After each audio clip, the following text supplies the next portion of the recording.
সুপ্রিয় শিক্ষার্থীরা, আজকে আলোচনা করব কিছু গুরুত্বপূর্ণ বাংলা থেকে ইংরেজি আমরা সাধারণত ফেসবুকে যেগুলো ব্যবহার করে থাকি। তো অনেক সময় তোমরা এগুলো কি করো, এটাকে ইংরেজি করতে গিয়ে কিছু গ্রামাটিক্যাল ভুল করে থাকো। তো আজকে আমি এই বিষয়ে কথা বলবো, সঙ্গে আছে আমি লেকচারার ইফতেখার আহমেদ রতন। যেমন ধরো, অনেক সময় তোমরা বলে থাকো আমি তোমাকে ব্লক করে দিব। এটার ইংরেজি কী হবে? I will block you, BLOCK। আমি তোমাকে ব্লক করে দিব, আই উইল ব্লক ইউ। তারপর ধরো, আমি ফেসবুকে তোমার ছবিগুলো দেখেছিলাম। জানো এটা তোমরা, এটা কিন্তু পাস্ট ইনডেফিনিট টেন্স। ফেসবুকে আমি তোমার ছবিগুলো দেখেছিলাম, এটা পাস্ট টেন্সে। আই স, যেহেতু সি মানে দেখা, এটার পাস্ট হচ্ছে saw. I saw your pictures on the Facebook. In the Facebook তোমরা দিবে না, অন দ্য ফেসবুক। এর কারণটা কি একটু বলছি। যেমন ধরো, দেয়ালে ছবি, দেয়ালে ছবি, এটার ইংরেজি কি?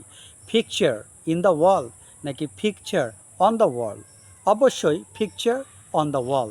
ফেসবুককে একটা ওয়ালের মতো চিন্তা করো, কারণ অনেক সময় কিন্তু আমরা বলে থাকি ফেসবুক ওয়ালে।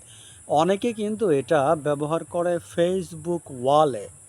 যেমন ফেসবুক ওয়ালে আমি পোস্ট করেছিলাম, এটা অনেকে বলে থাকে।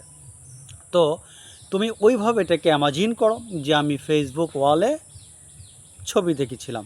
তাহলে ফেসবুক ওয়ালেও অন দ্য ফেসবুক, আবার দেয়ালেও কিন্তু অন দ্য ওয়াল। যাই হোক, আমি ফেসবুকে তোমার ছবিগুলো দেখেছিলাম, I saw your pictures on the Facebook. আমি দেয়ালে তোমার ছবিগুলো দেখেছিলাম, I saw your pictures on the wall. তো অন দ্য ওয়াল দেয়ালে, অন দ্য ফেসবুক ফেসবুকে, একইভাবে হবে। যাই হোক, আরেকবার লাস্ট ফিনিশিং বলছি, I saw your pictures on the Facebook, I saw your pictures on the wall. Okay, গেল এটা। তারপর ধরো, আমরা অনেক সময় মোবাইল ফোনে কথা বলি, হোয়াটসঅ্যাপে কথা বলি, মেসেঞ্জার্সে কথা বলি। কীভাবে ইংরেজি করব?